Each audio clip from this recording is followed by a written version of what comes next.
সবকিছু ছবি তুলে ফেসবুকে দিতে হয় না, কিছু পার্সোনাল জিনিস থাকা লাগে, পার্সোনাল একটা area, personal space, personal life, personal charity, personal good deeds, এটা লাগবে আপনার।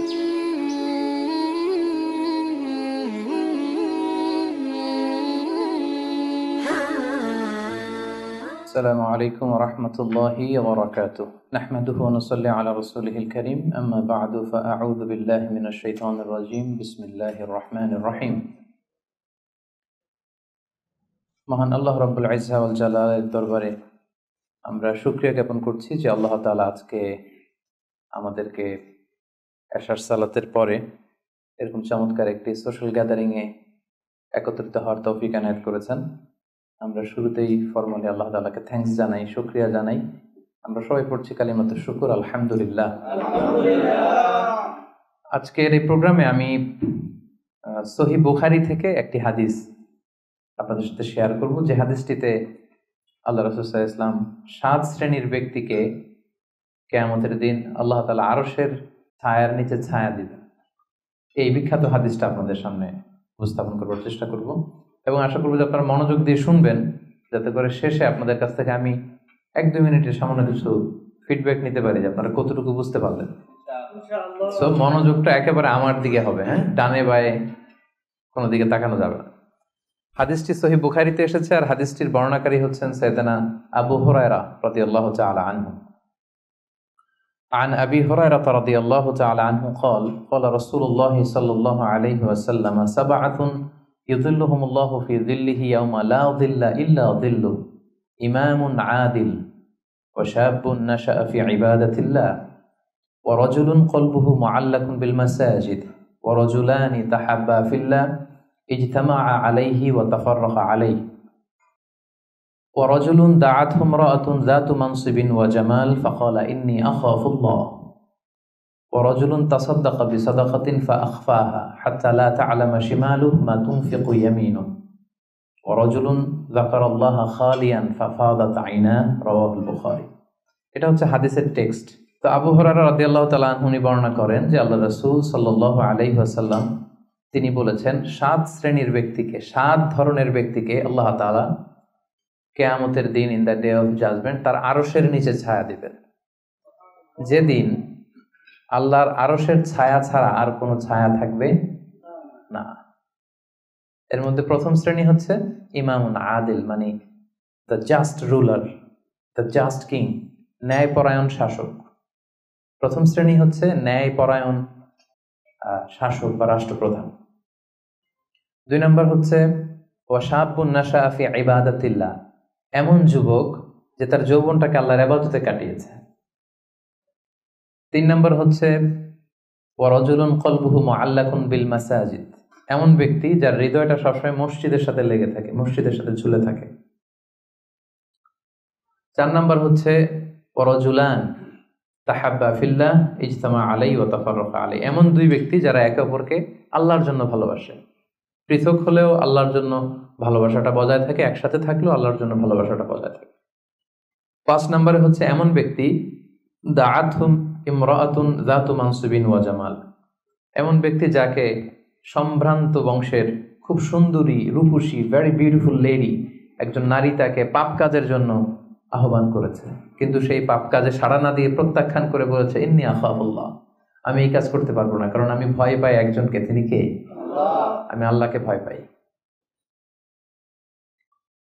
6 নম্বর হচ্ছে ওয়ারাজুলুন তাসাদ্দাকা বিসাদাকা ফাআখফাহা হাত্তা লা তা'লামা শিমালুহু মা তুনফিকু ইয়ামিনুহু, এমন ব্যক্তি যে গোপনে দান করে, এত গোপনে দান করে যে তার ডান হাত কি দান করে তার বাঁ হাত টের পায় না। সুবহানাল্লাহি ওয়া বিহামদিহি। 7 নম্বরে হচ্ছে ওয়ারাজুলুন যাকারাল্লাহা খালিয়ান ফাফাদাত আইনা, 7 নম্বর ব্যক্তি হচ্ছে এমন ব্যক্তি যে একা একা আল্লাহকে স্মরণ করে চোখের পানি ছাড়ে, আল্লাহকে স্মরণ করে, আল্লাহর জিকির করে, আল্লাহর ভয়ে তার অশ্রুসিক্ত হয়, তার চোখ বেয়ে দাঁড় দাঁড় করে পানি নামে। এই 7 শ্রেণীর ব্যক্তিকে আল্লাহ তাআলা আরশের নিচে ছায়া দিবেন, যেদিন কোনো ছায়া থাকবে না। এই হচ্ছে হাদিসের সরল বঙ্গানুবাদ। হাদিসটি সহিহ বুখারীতে এসেছে। হাদিসের টেক্সট থেকে পরে যে সহজ সরল বঙ্গানুবাদ করলাম, এটা আপনাদের মোটামুটি বুঝে আসছে না?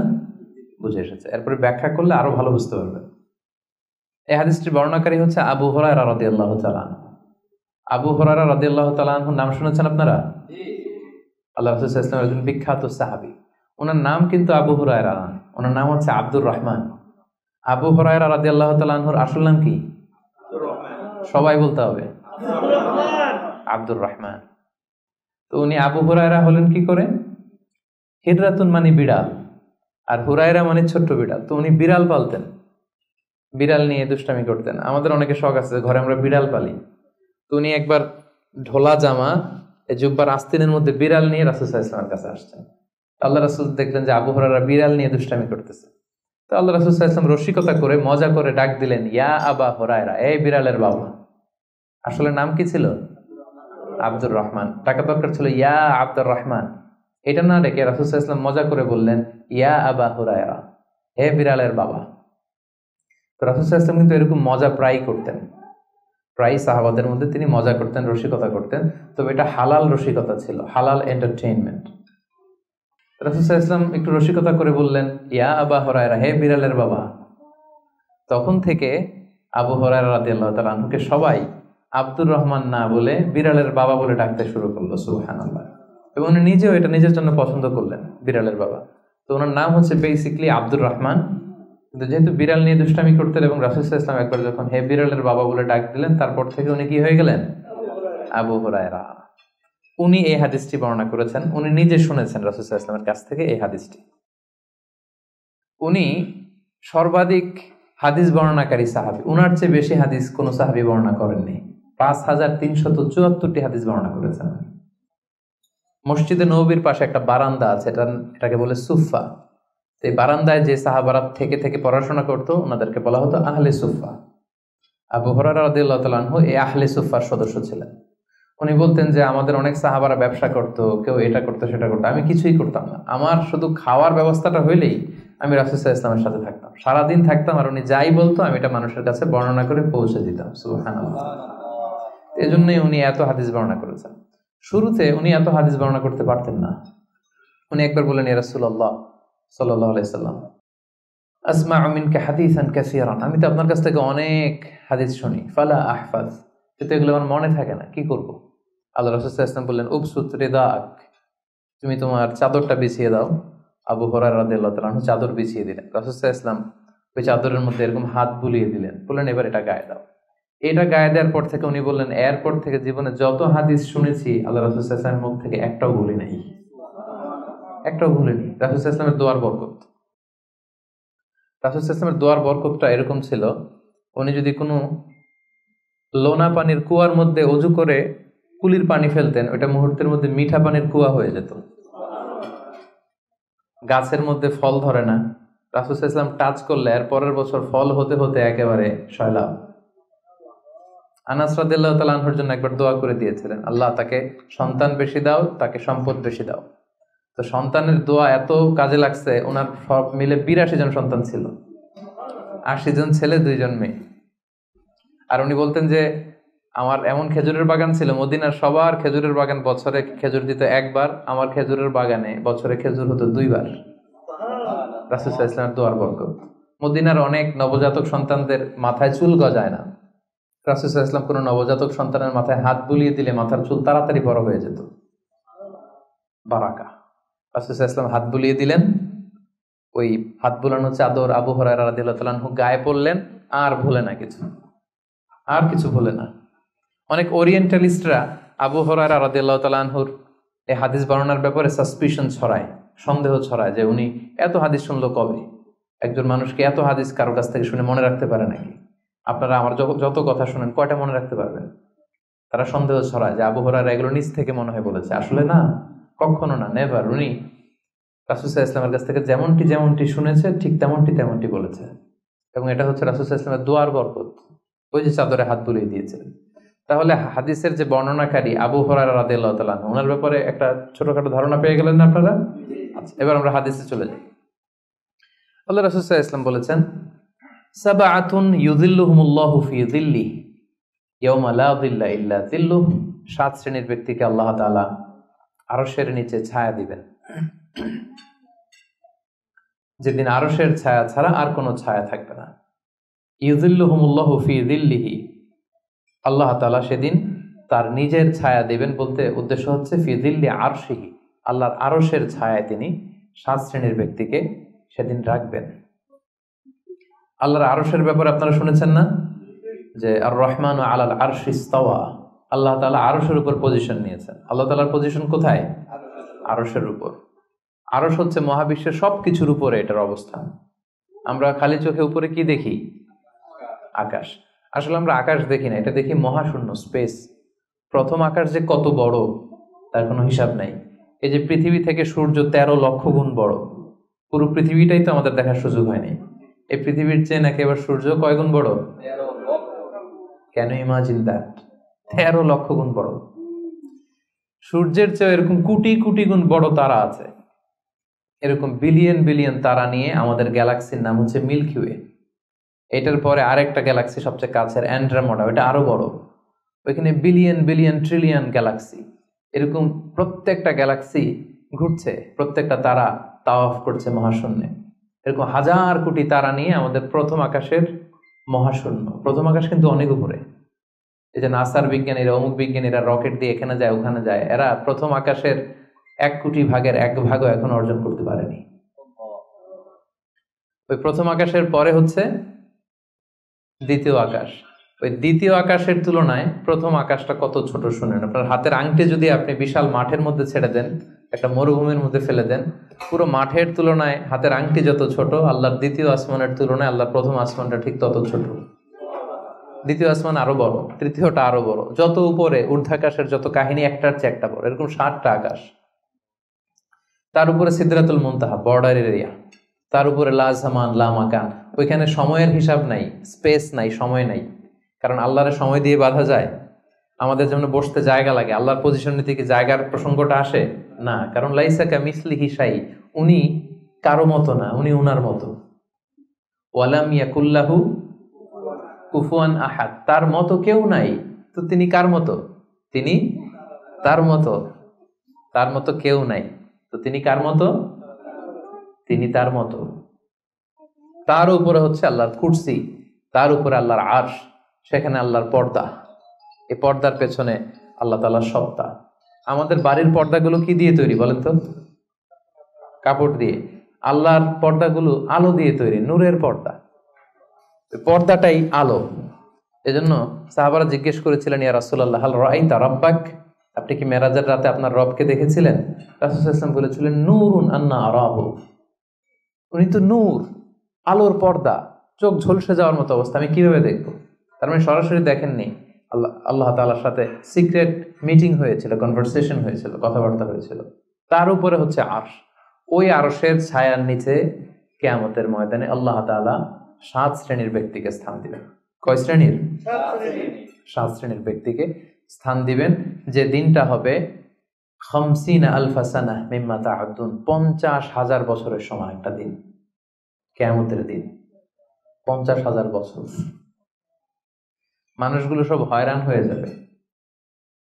ইউহশারুন নাসু ইয়াউমাল কিয়ামাতি হুফাতান উরাতান মুশাতান গুরলা। রাসূল সাল্লাল্লাহু আলাইহি ওয়াসাল্লাম বললেন, প্রতিটি মানুষ হুফাত, কারো পায়ে জুতা নেই। আমাদের প্রত্যেকের জুতা আছে না আজকে? সেদিন জুতা থাকবে না। উরাতান, নেকেড, উলঙ্গ। গাড়ি নাই, কিছু নাই, ঘোড়া নাই, গুরলা, জন্মদিনের পোশাকে সবাই পাগলের মতো। আম্মা জান আয়েশা বলেন, ইয়া রাসূল, এটা কেমন কথা? কারো গায়ে যদি ড্রেস না থাকে তো সবাই লজ্জা পাবে না? একে অন্যকে দেখে হাসাহাসি করবে না?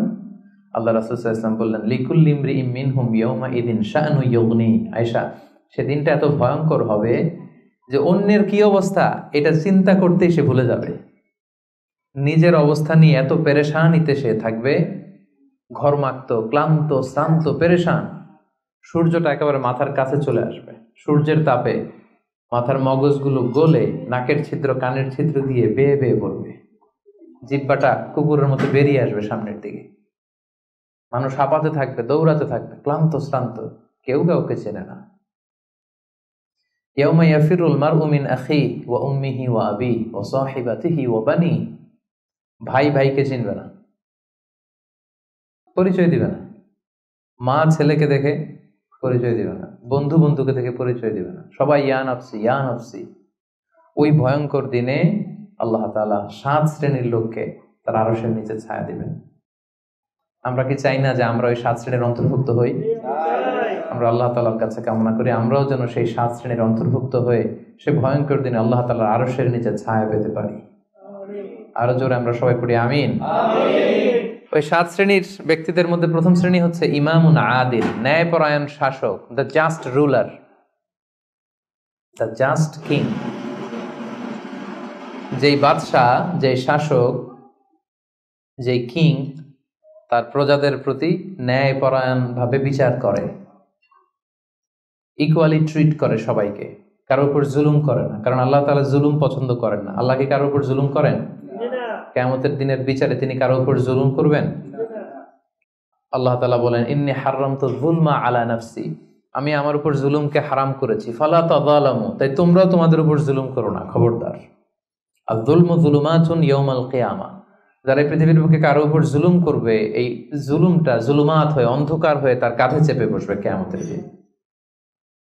সো আল্লাহ তাআলা প্রথম 7 জনের মধ্যে সর্বপ্রথম যাকে আরশের নিচে ছায়া দিবেন তিনি হচ্ছেন ইমামুন আদিল, just king, the just ruler, ন্যায়পরায়ণ শাসক, যারা আদালতের সাথে কাজ করে। ইন্নাল্লাহা ইয়া'মুরুকুম বিল আদলি ওয়াল ইহসান, আল্লাহ তাআলা এই আদালতের ব্যাপারে, জাস্টিসের ব্যাপারে সবসময় তিনি আদেশ করেন।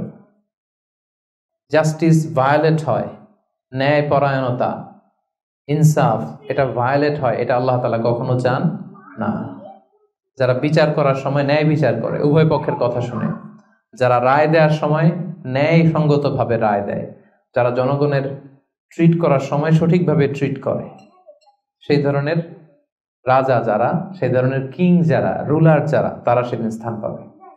এটা শুধু আল্লাহর কাছেই না, যারা জাস্ট রুলার তাদেরকে দুনিয়ার মানুষরাও পছন্দ করে না অনেক।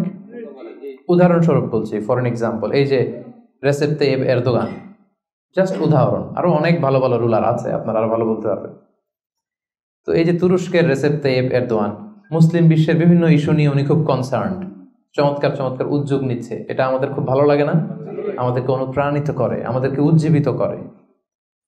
ইভেন কি অমুসলিম রাষ্ট্রপ্রধান যারা এই জাস্ট রুলার, যারা সব সময় কি করে, ন্যায়পরায়ণতার সাথে মানুষের সাথে ট্রিট করে, তাদেরকে সবাই পছন্দ করে। কানাডার প্রধানমন্ত্রীর নাম জানেন আপনারা? এই যে জাস্টিন ট্রুডো, সে অমুসলিম, তাই না? খ্রিস্টিয়ান খুব সম্ভবত, তারপরেও তাকে সবাই খুব পছন্দ করে। কেন? He is a just ruler, তাই না? জনগণের প্রতি সে ন্যায়পরায়ণ, একজন ন্যায়পরায়ণ রাষ্ট্রনায়ক সে। সো ইমামুন আদিল, প্রথম শ্রেণী হচ্ছে এমন শাসক যে হচ্ছে ন্যায়পরায়ণ, যার কাছে কেউ বিচার চাইলে সে মাজলুম হয় না, তার জনগণের প্রতি যে দায় দায়িত্ব এটা সে সঠিকভাবে পালন করে। বিচার করার সময়, রায় দেওয়ার সময় সে উল্টাপাল্টা রায় দেয় না, আদালতের সাথে সবাইকে এক চোখে দেখে। এই ব্যক্তিকে সেদিন আল্লাহ তাআলা আরশের নিচে ছায়া দিবে। এই পয়েন্টটা সবার কাছে ক্লিয়ার না? আচ্ছা, ইমামুন আদিল। 2 নাম্বার হচ্ছে ওয়াশাবুন নাশাআ ফি ইবাদাতিল্লাহ, এমন যুবক যে যুবক তার যৌবনটাকে আল্লাহর ইবাদতে কাটিয়েছে। এখানে এই যে আপনারা যারা বসে আছেন বেশিরভাগই হচ্ছেন যুবক, বেশিরভাগই সবাই তো যুবক। আমি তো বয়স্ক তেমন কাউকে দেখতে পাচ্ছি না, 2-1 ছাড়া। 2-1 তাও খুব বয়স্ক না, আমাদের কাছাকাছি বা কিছু বড় হবে, ঠিক কিনা? সাধারণত যুবক ধরা হয় কোন বয়স থেকে কোন বয়সে? লেটস সে 20 থেকে 40, তাই না? 20 থেকে 40, এই 20 বছরের সময়টা হচ্ছে একেবারে জীবনের সবচাইতে মাহেন্দ্র ক্ষণ। এত শক্তি, সম্ভাবনা, টকবগে যুবক, যুবকদের মধ্যে আল্লাহ অনেক প্রাণ শক্তি দিয়েছে। এরা বিপ্লব ঘটায় ফেলতে পারে, এরা সময়ের গতি স্রোতকে পাল্টে দেয়, সাগরের স্রোতকে উল্টে দেয়, এরা বিপ্লব করে ফেলে, ইতিহাস রচনা করে, ঠিক কিনা? এই যুবক তার যৌবনের মোক্ষম সময়টা অন্যায় করে কাটায় না, আজে বাজে কাজ করে কাটায় না, জুলুম করে কাটায় না, দুর্নীতি করে কাটায় না, টেন্ডারবাজি, চাঁদাবাজি, মিথ্যা, খারাপ কাজ, কোন এই ধরনের কাজের সাথে নিজেকে জড়িত রাখে না, বরং নাশা ফি ইবাদাতিল্লাহ, আল্লাহর ইবাদতে সে তার জীবনটাকে কাটায়। এজন্য যৌবনের এই সময়টা প্রিয় ভাইরা অনেক দামি, এটা বেশি দিন থাকবে না। রং ধরা যৌবন জং ধরে নাই, শেষ। এ দেখতে দেখতে ছোট্ট কিশোর হয়ে পৃথিবীতে এসেছিলেন, শিশু ছিলেন, কিশোর, তারপর এখন যুবক, কিছুদিন পরে বিয়ে করে থাকলে দেখবেন যে আল্লাহ ঘরে মেহমান পাঠিয়ে দিলে বাবা হয়ে গেছে। কিছুদিন পরে মেয়েটারে বিয়ে দিলে এরপর কি হয়ে যাবেন?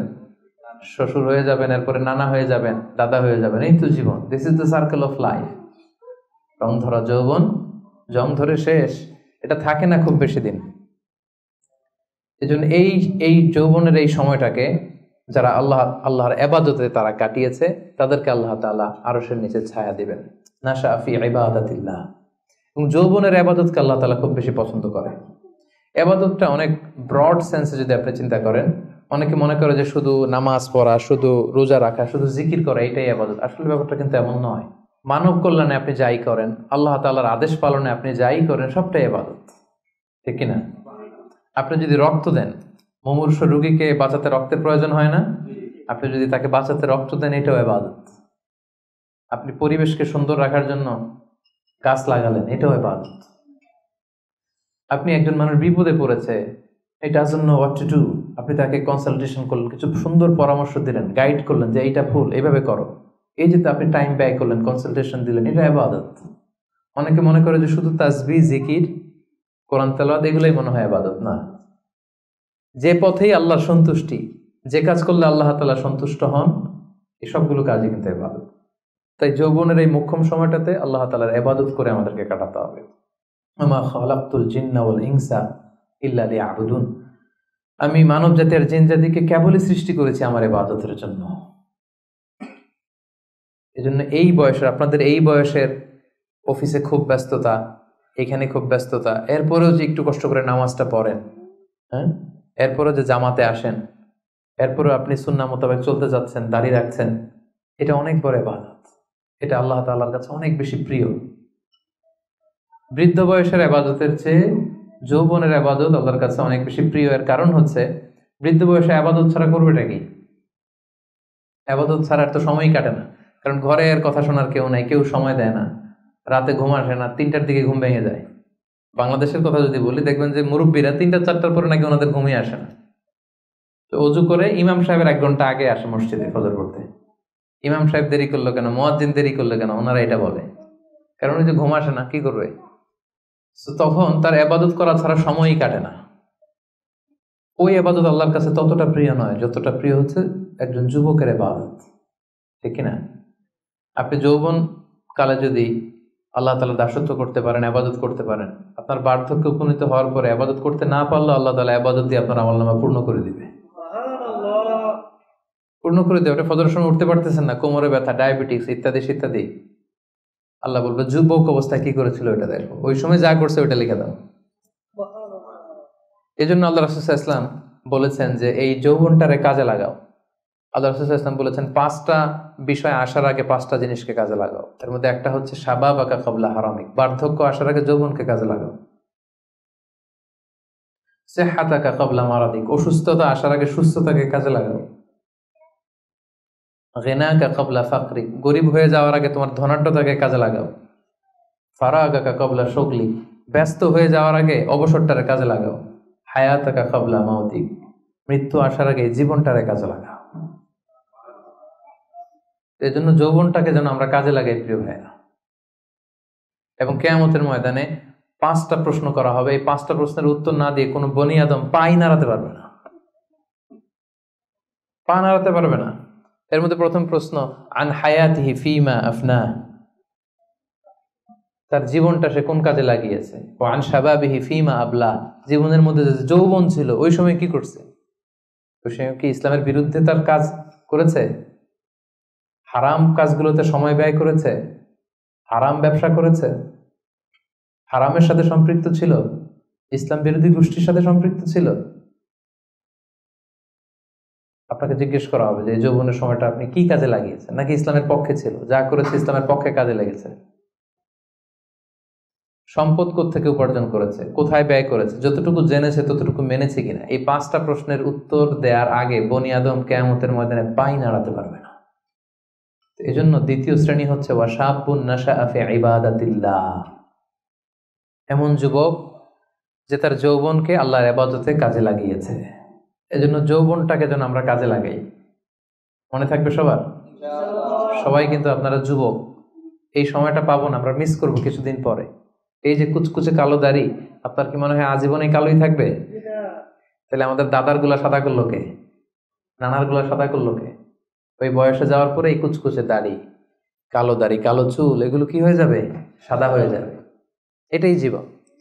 সো সময়টাকে যেন আমরা কাজে লাগাই, আমরা যেন অন টাইমে জামাতের সাথে সালাদগুলো যেন আদায় করি, কোনো হারাম কাজের সাথে যেন আমরা সম্পৃক্ত না হই। খুব হিসেব করে করে আমাদের এই যৌবনের চমৎকার সময়টা যেন আমরা কাজে লাগাই। মনে থাকবে তো ইনশাআল্লাহ? 3 নাম্বার হচ্ছে ওয়ারাজুলুন কলবুহু মুআল্লাকুন বিল মাসাজিদ।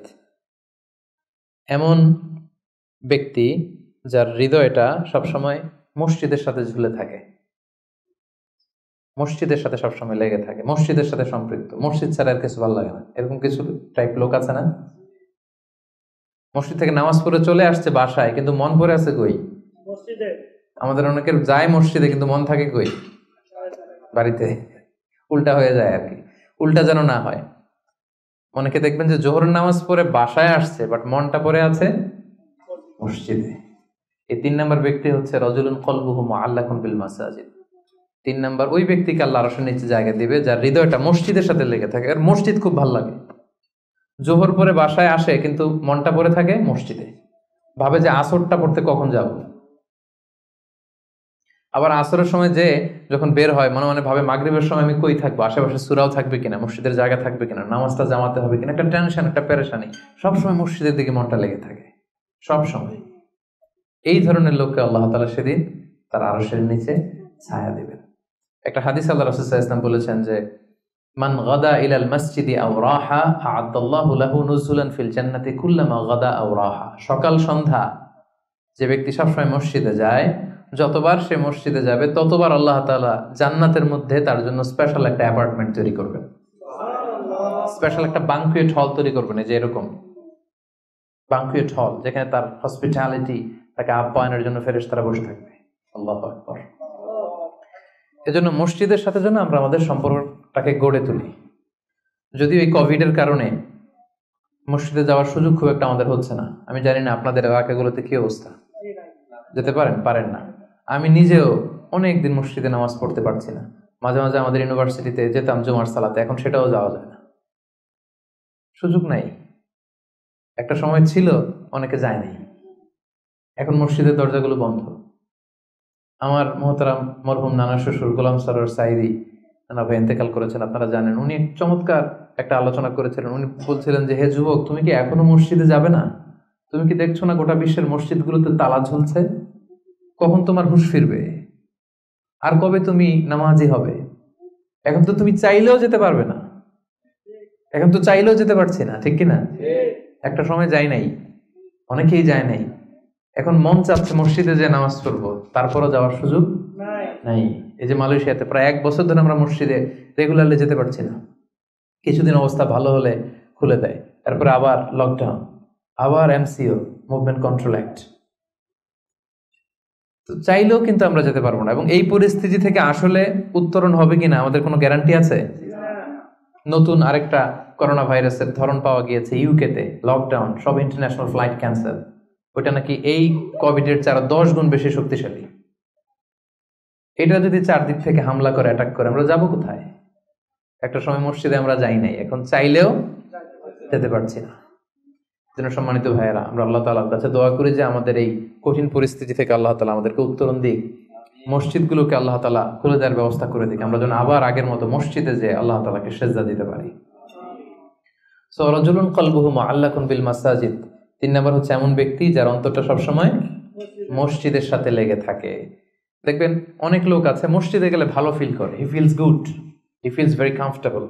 মসজিদে গেলে কেমন যেন একটা আরাম লাগে, শান্তি লাগে, প্রশান্তি অনুভব হয়, হয় না আপনাদের? মসজিদে গেলে অনেকের ঘুমও চলে আসে শান্তির চোটে। মসজিদে জুমার খুতবা দেওয়ার সময় ঘুম আসে না অনেকের? কারণ ওই সব গুনার বোঝা তো মসজিদের বাইরে ফেরেশতারা রেখে দিয়েছে। এবার হালকা হয়ে, পাতলা হয়ে, প্রশান্ত চিত্তে মসজিদে ঢুকলে প্রশান্তির ঘুম চলে আসে। এই জন্য আমাদের কামনা, ইচ্ছা, বাসনা, আকাঙ্ক্ষা এমন যেন হয় যে আমরা যেন সবসময় মসজিদ কেন্দ্রিক থাকতে পারি। কাজী নজরুল খুব চমৎকার করে লিখেছেন, মসজিদেরই পাশে আমার, যাতে গড়ে বসে মুয়াজ্জিনের আজান শুনতে পাই। শুনেছেন না আপনারা? মসজিদেরই পাশে আমায় কবর দিও ভাই, যেন গড়ে হতেও মুয়াজ্জিনের আজান শুনতে পাই। আমার গোরের পাশে দিয়ে ভাই নামাজিরা যাবে, পবিত্র সেই পায়ের ধ্বনি এ বান্দা শুনতে পাবে। গোরাজাব হতে গুনাহগার পাইবে রেহাই। বলেন সবাই, মসজিদেরই পাশে আমায় কবর দিও ভাই, যেন গড়ে হতেও মুয়াজ্জিনের আজান শুনতে পাই। কত মুমিন নামাজি ভাই মসজিদাঙ্গিনাতে আল্লাহর নামের জিকির করে লুকিয়ে গভীর রাতে। আমি তাদের সাথে ওই আল্লাহ নাম জপতে চাই, আল্লাহর নাম জপতে চাই। মসজিদেরই পাশে আমায় কবর দিও ভাই, যেন গড়ে হতেও মুয়াজ্জিনের আজান শুনতে পাই। পড়েন আমিন। অসাধারণ চেতনা, হোয়াট ইজ স্পিরিট। ঢাকা বিশ্ববিদ্যালয়ের পাশে, খুব সম্ভবত কেন্দ্রীয় লাইব্রেরির পাশে নজরুলের কবরটা আজও আছে। আমি জিয়ারত করেছি একবার, যে পাশে মসজিদ, কেন্দ্রীয় মসজিদ ঢাকা বিশ্ববিদ্যালয়ের, তার পাশেই নজরুলের কবর। আজান হচ্ছে, লোকেরা দোয়া করছে, কবর জিয়ারত করছে। কি চেতনা ছিল, হৃদয় থেকে দোয়াটা করেছেন, আল্লাহ কবুলও করেছেন, আলহামদুলিল্লাহ। রাজুলুন কলবুহু মুআল্লাকুন বিল মাসাজিদ। 3 নম্বর ব্যক্তি হচ্ছে যার হৃদয়টা সবসময় মসজিদের সাথে ঝুলে থাকে, সালাতের সাথে ঝুলে থাকে, সিজদার সাথে ঝুলে থাকে। মসজিদের সাথে সম্পর্ক আমরা বাড়াবো তো এখন থেকে, ইনশাআল্লাহ। রাজি আছেন সবাই? ইনশাআল্লাহ। আচ্ছা, চতুর্থ শ্রেণী হচ্ছে রাজুলানি তাহাব্বা ফিল্লাহ ইজতামা আলাইহি ওয়া তাফাররাকা আলাইহি। এমন 2 ব্যক্তি যারা একে অপরকে আল্লাহর জন্য ভালোবাসে, যারা একে অপরকে আল্লাহর জন্য ভালোবাসে। আল্লাহর জন্য ভালোবাসা, তারা যাই করে আল্লাহর জন্য করে। আমরা একে অপরের সাথে দেখা হলে বলি না, ভাই উহিব্বুকা ফিল্লাহ, আপনাকে আমি আল্লাহর জন্য ভালোবাসি, বলি না? এই যে আল্লাহর জন্য ভালোবাসা, একে অপরকে আল্লাহর জন্য যদি কেউ ভালোবাসে, এই 2 জন লোককে আল্লাহ তাআলা সেদিন আরশের নিচে ছায়া দেবে। হাদিসে কুদসিতে আল্লাহ তাআলা সেদিন বলবেন, আইনাল মুতাহাব্বুনা বিজালালি, আমার জন্য একে অপরকে ভালোবাসছি তারা কোথায়? কোথায় তোমরা যারা আমার জন্য একে অপরকে ভালোবেসেছো, কোথায় তোমরা আসো? আজকে উযিল্লুকুম ফি যিল্লি ইয়াউমা লা যিল্লা ইল্লা যিল্লি, আজকে আমার আরশের নিচে আমি তোদের ছায়া দিয়ে রাখবো। আজকে আমার দেয়া ছায়া ছাড়া আর কোনো ছায়া নাই। তাই আমরা একে অপরকে যারা আল্লাহর জন্য ভালোবাসবো, তাদেরকে আল্লাহ তাআলা সেদিন আরশের নিচে ছায়া দিবেন। সুবহানাল্লাহ পড়েন। সুবহানাল্লাহ। আল্লাহর জন্য ভালোবাসা কি? যাকে দেখলে আল্লাহর কথা স্মরণ হয়, তার কথা শুনলে আল্লাহর কথা স্মরণ হয়, তার সাথে বসলে আখিরাতের কথা স্মরণ হয়। এমন বন্ধু আরেকজন আছে, এর সাথে বসলেই শুধু হিন্দি সিনেমার গান, এর সাথে বসলেই শুধু হারাম আলাপ, এর সাথে বসলেই অপ্রয়োজনীয় কথাবার্তা, অন্যের গীবত, চগলখড়ি, ব্যাকবাইটিং, এগুলো। এটা আল্লাহর জন্য তার সাথে সম্পর্ক নয়। তার সাথে সম্পর্কটা আমার আল্লাহর জন্য, আল্লাহ তাআলার কারণে আমি তাকে ভালোবাসি, কারণ সে আল্লাহর বান্দা, সে আল্লাহর প্রিয় বান্দা, সে আল্লাহর আদেশগুলো মেনে চলে। তাহলে একে অপরের ভালোবাসা হবে কার জন্য? আল্লাহর জন্য। ইজতামা আলাইহি, এই ভালোবাসা নিয়েই তারা পৃথিবীতে একত্রিত হয়। ওয়া তাফাররাকা আলাইহি, এবং আল্লাহর উপর ভালোবাসা অবশিষ্ট রেখেই তারা পৃথিবী ত্যাগ করে। এই ধরনের লোককে আল্লাহ তাআলা সেদিন আরশের নিচে ছায়া দিবেন। এজন্য আমাদের সব কাজগুলো যেন প্রিয় ভাই একমাত্র আল্লাহর খুশির জন্য হয়। দুনিয়ার লোভের জন্য, দুনিয়ার স্বার্থের জন্য কোনো কাজ করা যাবে না। আপনি যদি দুনিয়ার স্বার্থের জন্য কোনো কাজ না করে শুধু আল্লাহর খুশির জন্য করেন, দুনিয়ার স্বার্থ এমনি উদ্ধার হয়ে যাবে, আই গ্যারান্টি। আপনি কয়েকদিন প্র্যাকটিস করে দেখেন যে যেটাই করব আমার আল্লাহ এই কাজে সন্তুষ্ট কিনা, এটা আপনি দেখে করেন, দেখবেন দুনিয়ার সবকিছু আপনার হাতের মুঠোয় চলে আসবে। ওটা দুনিয়াটা আপনার হাতের মুঠোয় আসবে যদি আল্লাহকে আপনি এইখানে স্থান দেন। আর দুনিয়াটার এখানে স্থান দিলে গোটা দুনিয়া আপনাকে অপমান করে ছাড়বে, ঠিক কিনা? এজন্য আমাদের ভালোবাসা যেন হয় শুধু কার জন্য? আল্লাহ রাসূল সাল্লাল্লাহু আলাইহি ওয়াসাল্লামকে আল্লাহ তাআলা আদেশ করেছেন, হে নবী আপনি বলে দেন, কুল ইন্না সলাতি ওয়া নুসুকি ওয়া মাহইয়ায়া ওয়া মামাতি লিল্লাহি রাব্বিল আলামিন। হে নবী আপনি বলে দিন আমার সালাত, আমার যাকাত, আমার রোজা, আমার হজ সবকিছু একজনের জন্য, তিনি কে? আল্লাহ। তাই আমাদের একে অপরের ভালোবাসাটা কার জন্য? আল্লাহর জন্য। আমি আপনাদেরকে আল্লাহর জন্য ভালোবাসি, এই যে আপনারাও আমাকে আল্লাহর জন্য ভালোবাসেন। তাহলে আমরা কিন্তু এই 7 শ্রেণীর ক্যাটাগরির মধ্যে পড়ে গেছি। আলহামদুলিল্লাহ বলবেন না? তাহলে একে অপরকে কার জন্য ভালোবাসবেন? দুনিয়ার স্বার্থে? No, never. একজনের খুশির জন্য, তিনি কে? আল্লাহ। একে অপরকে যখন ইমানি ভাইকে, দিনী ভাইকে যখন কেউ আল্লাহ তাআলার জন্য ভালোবাসে, এই ব্যক্তিদেরকে আল্লাহ তাআলা সেদিন তার আরশের নিচে ছায়া দিবেন। তাহলে কয়টা গেল 7টার মধ্যে থেকে? কয়টা মনে আছে তো? আর কয়েক মিনিট বলি না? আচ্ছা, 5 নাম্বার হচ্ছে ওয়ারাজুলুন দাআত ইমরাআতুন যাতু মানসিবিন ওয়া জামাল। এমন লোক, দাআত ইমরাআতুন যাতু মানসিবিন ওয়া জামাল, এমন ব্যক্তি যাকে কোনো সম্ভ্রান্ত, ডিগনিফাইড এন্ড প্রেস্টিজিয়াস ফ্যামিলির খুব দেখতে সুন্দর, গর্জিয়াস, বিউটিফুল কোনো লেডি তাকে পাপ কাজের জন্য আহ্বান করলো, বিবাহ বহির্ভূত সম্পর্কের জন্য, দৈহিক সম্পর্কের জন্য আহ্বান করলো, এবং সে চাইলেই এই অশ্লীল কাজে, এই ব্যভিচারে, এই পাপ কাজে জড়িত হয়ে যেতে পারত, কিন্তু সে সেটা করেনি, সুযোগ পেয়েও এই কাজ করেনি, বরং সে সাহসিকতার সাথে বলেছে ইন্নী আখাফুল্লাহ, আমার পক্ষে এই প্রপোজাল, এই প্রস্তাব মেনে নেওয়া সম্ভব নয়, কারণ আমি একজনকে ভয় করি, তিনি কে? আল্লাহ। যাদের হৃদয়ে আল্লাহর ভয় আছে তাদের দ্বারা এই পাপ কাজ করা সম্ভব? সম্ভব না। ইন্নী আখাফুল্লাহ, আমি আল্লাহ তাআলাকে ভয় করি। জুলাইখা যখন ইউসুফ আলাইহিস সালামের প্রেমে মত্ত হয়ে, পাগল হয়ে নিজেকে প্রেজেন্ট করেছিল যে ইউসুফ আমি তোমার প্রেমে পাগল, পৃথিবীর কেউ টের পাবে না, 7টা তালা মেরেছে দরজায়, এই রাজপ্রাসাদের সিক্রেট রুম, আসো আমরা একে অপরের সাথে এই কাজে লিপ্ত হই। ইউসুফ আলাইহিস সালাম বলেছিলেন একই কথা, মাআযাল্লাহ, মাআযাল্লাহ, আমি আল্লাহর কাছে এই পাপ কাজ থেকে পানাহ চাই, আমার পক্ষে সম্ভব না, কারণ পৃথিবীর কেউ দেখে না, কিন্তু দেখে কে? আপনি দরজা বন্ধ করে, লাইট বন্ধ করে, সুইচ বন্ধ করে দিয়ে, পর্দা লাগাই দিয়ে আপনি পাপ করছেন, কেউ দেখে নাই পৃথিবীর, পুলিশ দেখে নাই, সিসি ক্যামেরা অফ করা, কেউ দেখে নাই, কিন্তু একজন দেখে, তিনি কে? সবার চোখকে ফাঁকি দেয়া যায়, কিন্তু আল্লাহর চোখ ফাঁকি দেয়া যাবে? এজন্য প্রিয় ভাইয়েরা, একজন মুমিন বান্দার জীবনে তার চরিত্রটা সবচাইতে দামি। এই যে এখানে আপনারা সবাই যুবক, এটা আমাদের ওয়াজ, আমাদের জন্য relevant.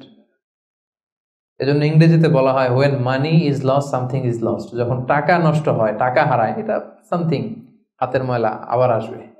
when health is lost something is lost, যখন স্বাস্থ্য নষ্ট হয়, এটা কিছু একটা জিনিস নষ্ট হয়ে গেল, কিন্তু when character is lost everything is lost, যখন চরিত্র শেষ, ওর কিচ্ছু নাই, ওর সব শেষ, ঠিক কিনা? এজন্য প্রিয় ভাইয়েরা, আমাদের চরিত্রটাকে হেফাজত করতে হবে, এটা হচ্ছে খুবই রেলেভেন্ট ওয়াজ আমাদের জন্য।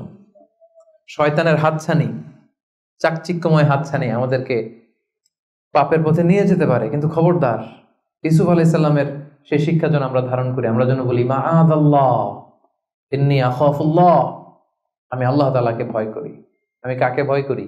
আল্লাহ তাআলাকে। আল্লাহ ইজ ওয়াচিং মি, আল্লাহ আমাকে দেখছেন, পৃথিবীর কেউ দেখে না, কিন্তু দেখে কে? আল্লাহ। আল্লাহ তাআলা তিনি দেখেন। এজন্য আল্লাহ তাআলা বিশ্বাসীদেরকে বলেছেন কুল লিল মুমিনিনা ইয়াগুদ্দু মিন আবসারিহিম, হে নবী বিশ্বাসীদের বলুন তারা যেন তাদের চোখকে নামায়, lower your eyesight, lower your gauge, নিজের চোখের লাগাম টেনে ধরতে হবে, ওয়াহফাযু ফুরুজাহুম, এবং নিজের প্রাইভেট, নিজের লজ্জাস্থানের হেফাজত করতে হবে।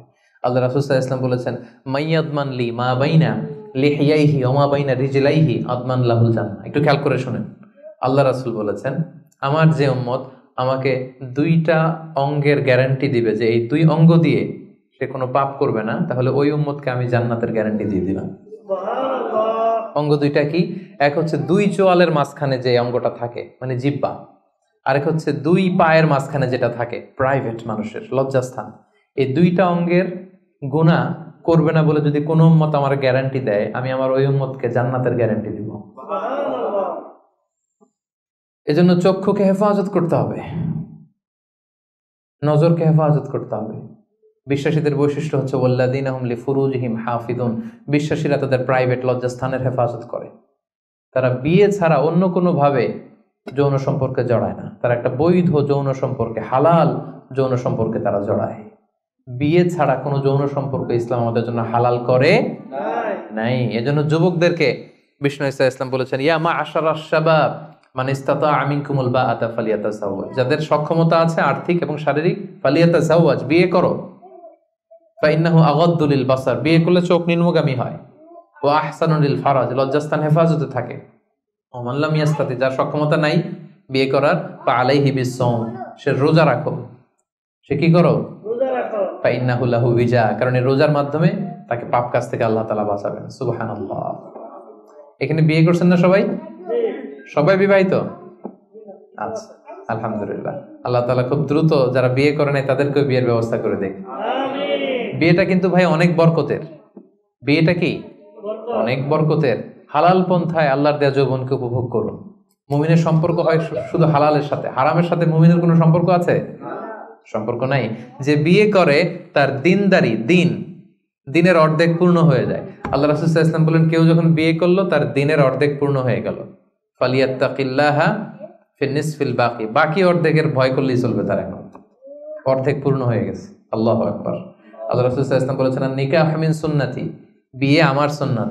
ফামান রাগিবা আন সুন্নতি ফালাইসা মিন্নি, যে আমার সুন্নতকে ঘৃণা করে ও আমার উম্মত হতে পারে না। যারা বিয়ে করতে চায়, বিয়ে করে নিজের পাপ থেকে নিজেকে বাঁচাতে চায়, তাদেরকে সাহায্য করা আল্লাহ নিজের জন্য ওয়াজিব করে ফেলেছেন। 3 শ্রেণী আল্লাহ বলে, 3 ধরনের ব্যক্তিকে সাহায্য করা আমি আল্লাহর উপর ওয়াজিব। কয় শ্রেণীর? 3 শ্রেণী। এর মধ্যে এক শ্রেণীর হচ্ছে যে বিয়ে করতে চায়, আর নাকি আল্লাযী ইউরিদুল আফাফ, পুত পবিত্র থাকতে যে, চরিত্র বাঁচাতে যে বিয়ে করতে চায়, টাকা নাই, সমস্যা এটা সেটা, কিন্তু খুব চাচ্ছে বিয়ে করতে। আল্লাহ বলে ওই যুবককে হেল্প করা আমি আল্লাহর জন্য ওয়াজিব হয়ে গিয়েছে। অনেকে বিয়ে করে না এই জন্য যে আগে ধনী হয়ে নেই, টাকা পয়সা কিছু হোক এরপরে বিয়ে করবো। কিন্তু ইসলামের সিস্টেম হচ্ছে আগে বিয়ে করো, এরপরে আমি আল্লাহ তোমার ধনী বানাই দেবো। ধনী বানায় দেয় কে? তো আপনি আল্লাহর সিস্টেমে চলবেন না আপনার সিস্টেমে? ধনী হওয়ার সিস্টেমই তো হচ্ছে আগে বিয়ে করতে হবে। সব সফল লোকেরা, ধনী লোকেরা দেখবেন যে আগে বিয়ে করে ফেলছে। এজন্য আমরা যেন বিয়ে করে হালাল পন্থায় আল্লাহর দেয় যৌবনকে উপভোগ করি। হারামের সাথে যেন আমরা কখনো কোনোভাবে আপোষ না করি, সম্পর্ক না করি। তাই 5 নাম্বার ব্যক্তি হচ্ছে যাকে কোনো রূপসী সুন্দরী পাপ কাজের অফার দেয়, সে কি অফারে ওই কাজে সাড়া দেয়? সেটাকে প্রত্যাখ্যান করে বলে, ইন্নী আখাফুল্লাহ, আমি কাকে ভয় করি? আল্লাহকে ভয় করি। তাহলে 5 নম্বর ব্যক্তি হচ্ছে যারা নিজেকে পুত পবিত্র রাখে, যারা নিজেকে পাপ কাজ থেকে বাঁচিয়ে রাখে। কয়টা গেল? শুনতেছেন সবাই? 6 নম্বর হচ্ছে রাজুলুন তাসাদ্দাকা বিসাদাকাতিন ফাআখফাহা, এমন ব্যক্তি যে গোপনে দান করে। কিভাবে দান করে? গোপনে। কতটা গোপনে দান করে? হাত্তা লা তা'লামু শিমালু মা তুনফিকু ইয়ামিনু, এত গোপনে দান করে যে তার ডান হাত কি দান করেছে বাম হাত সেটা টের পায় না। সুবহানাল্লাহ। এই হাত দিলে কি এই হাত সাথে থাকবে না? তারপরও আল্লাহ রাসূল সাল্লাল্লাহু আলাইহি ওয়াসাল্লাম হাদিসের ভাষ্যটা, বাক্য চয়নটা এমন ভাবে করেছেন যে এত গোপনে দেয় যে এই হাত কি করে এই হাতই জানে না, এই হাত কি করে এই হাতই জানে না, গোপনে দান করে। প্রকাশ্যে দান করা জায়েজ, দেখিয়ে দান করা জায়েজ আছে, কিন্তু শ্রেষ্ঠ দান, ভালো দান হচ্ছে গোপনে দান।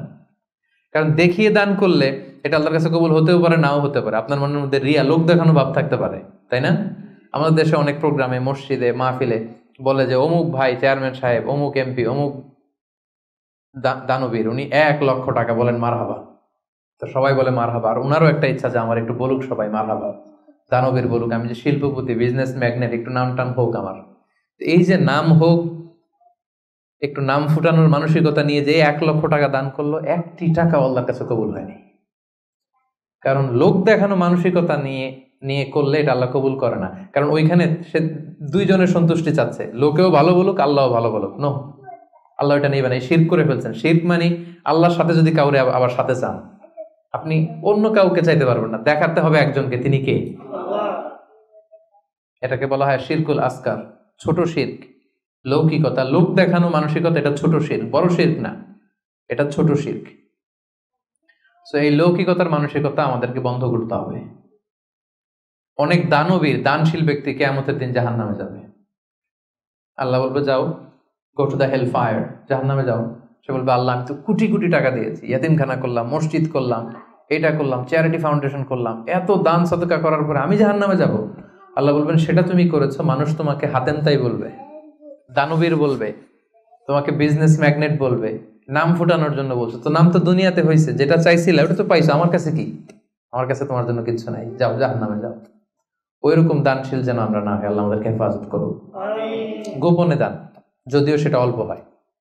কেউ নাই, একটা লোক বসে আছে অন্ধ, আস্তে করে 100 টাকা বের করে দিয়ে দিলেন, কেউ দেখে নাই, দেখার দরকারও নাই।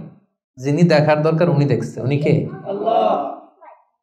মসজিদের দান বাক্স 500 টাকা দিয়ে দিলেন, কেউ দেখে নাই। এটা দুনিয়ার কাউকে খুশি করার জন্য আপনি দেননি, শুধু আল্লাহকে দেখানোর জন্য দিয়েছেন। এই দানটা আল্লাহ খুব পছন্দ করে। সাদাকাতুস সির তুতফিউ গাদাবার রব, গোপন দান আল্লাহর রাগকে প্রশমিত করে, আল্লাহর রাগকে কমিয়ে দেয়। গোপন দান, জন্য এই গোপন দানটা খুবই জরুরি। মুসনাদে আহমদ ইবনে হাম্বলের একটি হাদিস, পৃথিবী যখন আল্লাহ বানালেন, পৃথিবী কাঁপতে আরম্ভ করেছে, হেলে দুলে পড়ছে। আল্লাহ পৃথিবীতে পাহাড় নামিয়ে দিলেন, পাহাড় ঢুকিয়ে দিলেন। পাহাড় যখন প্যারেকের মতো ঢুকিয়ে দিলেন পৃথিবীতে, পৃথিবী আর কাঁপে না, আর ভূমিকম্প হয় না, আর নড়ে না। এই দৃশ্য ফেরেশতারা দেখে তো অবাক, বললেন এই আল্লাহ, পাহাড়ের এত শক্তি যে পৃথিবীর মধ্যে পাহাড় যখন প্যারেকের মতো ঢুকাই দিলেন, পৃথিবী আর কাঁপে না, পৃথিবী একেবারে স্টেবল। ইয়া রাব্বি হাল মিন খালকিকা শাইউন আশাদ্দু মিনাল জিবাল, আল্লাহ আপনার সৃষ্টির মধ্যে পাহাড়ের চাইতে শক্তিশালী কি কিছু আছে? ফেরেশতারা জিজ্ঞেস করতেছে। আল্লাহ বলেন আছে। কি সেটা? আল হাদিদ, লোহা। আল্লাহ বললেন লোহা পাহাড়ের চাইতে শক্তিশালী, কারণ লোহা দিয়ে পাহাড় কাটা যায়, ঠিক না? লোহার হাতুড়ি দিয়ে পাহাড় কাটা যাবে না? কাটা যাবে। ফেরেশতারা বললেন হে আল্লাহ, হাল মিন খালকিকা আশাদ্দু মিনাল হাদিদ, তাহলে লোহার চেয়েও কি শক্তিশালী কিছু আপনার সৃষ্টিকুলের মধ্যে আছে? আল্লাহ বললেন আছে, সেটা হচ্ছে আন্নার, আগুন। কারণ আগুনের মধ্যে লোহা ঢেলে দিলে লোহা গলে যায়, তাইলে লোহা শক্তিশালী নাকি আগুন? আগুন শক্তিশালী। ফেরেশতারা আবার আশ্চর্য হয়ে বলল ইয়া রাব্বি হাল মিন খালকিকা শাইউন আশাদ্দু মিনান নার, আল্লাহ আগুনের চাইতে শক্তিশালী কিছু আছে? আছে। আল মা, পানি। আল্লাহ বললেন পানি আরো শক্তিশালী, কারণ আগুন দাউ দাউ করে জ্বলে, ওখানে পানি দিলে কি হয়? আগুন থপ করে নিভে যায়। ফেরেশতারা আবার অবাক হচ্ছে, বললেন ইয়া রাব্বি হাল মিন খালকিকা শাইউন আশাদ্দু আলাল মা, পানির চাইতে শক্তিশালী কি কিছু আছে আপনার সৃষ্টির মধ্যে? আল্লাহ বললেন আছে। আর রিহ, বাতাস, কারণ বাতাসের ধাক্কায় পানি একদিক থেকে আরেক জায়গায় যায়। জলের মধ্যে যখন বাতাসের উচ্ছ্বাস হয়, জলোচ্ছ্বাস তৈরি হয়, তাহলে বাতাস আরো শক্তিশালী। ফেরেশতারা বললেন ইয়া রাব্বি হাল মিন খালকিকা আশাদ্দু মিনার রিহ, আল্লাহ বাতাসের চাইতেও কি কোনো শক্তিশালী কিছু এই মহাবিশ্বে আছে? আল্লাহ বললেন আছে। সেটা কে? বনি আদম। এমন বনি আদম যে গোপনে দান করে,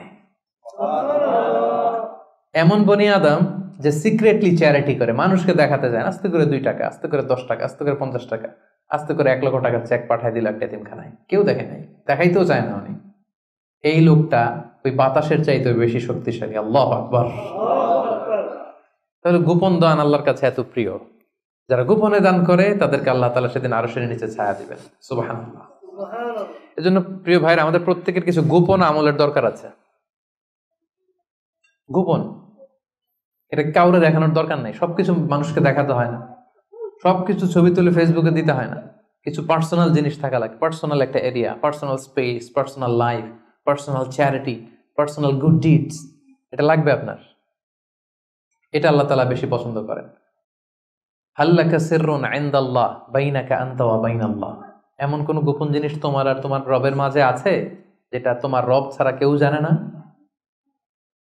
হাল্লাকা সিররুন ইনদাল্লাহ বাইনাকা আনতা ওয়া বাইনাল্লাহ, হাল্লাকা সাদাকাতুন তাখফা লা ইয়ালামুহা ইল্লাল্লাহ, হাল্লাকা সিররুন ইনদাল্লাহ বাইনাকা আনতা ওয়া বাইনাল্লাহ, হাল্লাকা সাদাকাতুন তাখফা লা ইয়ালামুহা ইল্লাল্লাহ। সুবহানাল্লাহ। তোমার আর তোমার রবের মাঝে এরকম গোপন কোনো ডিলিংস আছে যেটা কেউ জানে না? জীবনে কখনো গোপন দান করছো যেটা কেউ দেখেনি? ওইটাই কাজে লাগবে। এজন্য ষষ্ঠ শ্রেণী হচ্ছে ওই ব্যক্তি যে গোপনে দান করে, সিক্রেট চ্যারিটি করে। গোপনে দান করতে রাজি আছেন তো সবাই? নট নেসেসারি যে খুব বিগ অ্যামাউন্ট লাগবে। 1 রিঙ্গিট, কয় রিঙ্গিট? ওইটারে আল্লাহ পেলে পুষে উহুদ পাহাড়ের সমান উঁচু করে আপনার আমল নামায় ঢুকাই দিবে। কটা গেল? 7 নাম্বার হচ্ছে রাজুলুন যাকারাল্লাহা খালিয়ান ফাফাদাত আইনা। যে ব্যক্তি গোপনে আল্লাহর জিকির করে, আল্লাহকে স্মরণ করে আর চোখের পানি ছাড়ে। কি ছাড়ে? চোখের পানি ছাড়ে। আমাদের তো চোখের পানি নামে না। কবে যে শেষ জীবনে কেঁদেছি আমাদের অনেকের মনেই পড়ে না। আরে কবে যেন কাঁদলাম সর্বশেষ? আল্লাহর ভয়ে। এত ব্যস্ত জীবন, এত যান্ত্রিক জীবন, এত বিজি স্ক্যাডিউল, আল্লাহর ভয়ে যে নিজের গুনার কথাগুলো স্মরণ করে একটু চোখের পানি ফেলবে এটাই ভুলে গেছি। যারা গোপন ভাবে আল্লাহ তাআলাকে স্মরণ করে চোখের পানি ফেলে, আল্লাহ ওই ব্যক্তিকে আরশের নিচে ছায়া দেবেন। 2 ফোঁটা পানি আল্লাহর কাছে সবচাইতে প্রিয়। এক হচ্ছে জিহাদের ময়দানে রক্তের ফোঁটা, আরেক হচ্ছে অনুতপ্ত বান্দার চোখের পানির ফোঁটা। জাহান্নামের আগুন কি দুনিয়ার আগুনের মতো? অনেক শক্তিশালী। পৃথিবীর কোনো কিছু এটাকে নিভাতে পারে না, কিছু না। শুধু পারে একটা জিনিস, সেটা হচ্ছে চোখের পানি। সেটা কি? চোখের পানি শুধু জাহান্নামের আগুনকে নেভাতে পারে। এজন্য রাসূল সাল্লাল্লাহু আলাইহি ওয়াসাল্লাম আল্লাহ তাআলার কাছে বলতেন, আল্লাহুম্মা ইন্নী আউযু বিকা আন আইনিন লা তাদমা। আল্লাহ, ওই চোখ থেকে আমি পানাহ চাই যে চোখ কাঁদে না, যে চোখ দিয়ে পানি নামে না। এরকম চোখ আমি চাই না আল্লাহ। এমন চোখ আমি চাই যে চোখ তোমার ভয়ে অশ্রু বিসর্জন দেয়। তাহলে সর্বশেষ শ্রেণী হচ্ছে যে ব্যক্তি গোপনে আল্লাহর ডাকে আর আল্লাহর ভয়ে চোখের পানি ছাড়ে। এই 7 শ্রেণীর ব্যক্তিকে আল্লাহ তাআলা সেই ভয়ঙ্কর দিন, যেদিন কোনো ছায়া নাই, গরম, পেরেশান, মানুষ ক্লান্ত শ্রান্ত ঘর্মাক্ত, সে ভয়ঙ্কর দিন আল্লাহ তাআলা আরশের নিচে আমাদেরকে ছায়া দেবেন। আমরা যেন এই 7 শ্রেণীর অন্তর্ভুক্ত হতে পারে, আল্লাহ তাআলা আমাদেরকে তৌফিক দান করুক। আমরা পড়ি আমিন। আমি আপনাদের বোঝার জন্য আরেকবার করে রিপিট করছি শুধু নামটা। হাদিসের বর্ণনাকারী আবু হুরায়রা রাদিয়াল্লাহু তাআলা আনহু, আল্লাহ রাসূল সাল্লাল্লাহু আলাইহি ওয়াসাল্লাম বলেছেন 7 শ্রেণীর ব্যক্তিকে আল্লাহ তাআলা আরশের নিচে ছায়া দিবেন। এর মধ্যে 1 শ্রেণীর হচ্ছে দ্য জাস্ট রুলার, ন্যায়পরায়ণ শাসক, রাষ্ট্রনায়ক। 2 নাম্বার ওয়া শাবুন নাশাআ ফি ইবাদাতিল্লাহ, এমন যুবক যে তার যৌবনের সময়টাকে আল্লাহর ইবাদতে কাটিয়েছে। 3 নাম্বার ওয়া রাজুলুন কলবুহু মুআল্লাকুন বিল মাসাজিদ, এমন লোক যার হৃদয়টা মসজিদের সাথে লেগে থাকে, খালি মসজিদ পাগল মানুষ। 4 নাম্বার রাজুলান, এমন 2 লোক তাহাব্বা ফিল্লাহ ইজতামা আলাইহি ওয়া তাফাররাকা আলাইহি, আল্লাহর জন্য একে অপরকে ভালোবাসে। 5 নাম্বার এমন লোক যাকে কোনো নারী, সুন্দরী রূপসী নারী পাপ কাজের অফার দেয়, সে অফার নেয় না, সে প্রত্যাখ্যান করে, রিজেক্ট করে দিয়ে বলে আমি আল্লাহকে ভয় পাই। 6 নাম্বার যে গোপনে দান করে, সিক্রেট চ্যারিটি করে, লোক দেখানো দান নয়। 7 নাম্বার যে ব্যক্তি গোপনে আল্লাহর জিকির করে আর চোখ দিয়ে দাঁড় করে পানি নামে। এই 7 শ্রেণীর ব্যক্তিকে আল্লাহ তাআলা তার আরশের নিচে ছায়া দিবেন।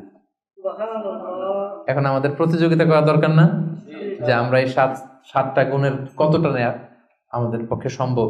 আমরা জানি যে আমরা জাস্ট রুলার এটা হইতে পারবো না, আমরা তো দেশের প্রধান হইতে পারবো না, কিন্তু আমরা তো যুবক, আমাদের যৌবনটা আমরা আল্লাহর ইবাদতে কাটাতে পারি, তাই না? আমরা মসজিদের সাথে মন তো ঝুলায় রাখতে পারি, পাপ কাজের অফার আসলে সেটা ঠেকায় রাখতে পারি, কি বলেন? তারপর গোপনে দান করতে পারি, কেঁদে কেঁদে আল্লাহর কাছে জীবনের গুনার কথা স্মরণ করতে পারি। এই গুণাবলীগুলো যেন আমরা আমাদের জীবনে অর্জন করে সেদিন ওই ভয়ঙ্কর দিনে যারা আরশের নিচে ছায়া পাবে, আমরা যেন তাদের অন্তর্ভুক্ত হতে পারে। আল্লাহ আমাদেরকে তৌফিক দান করুন। আরো জোরে পড়েন আমিন।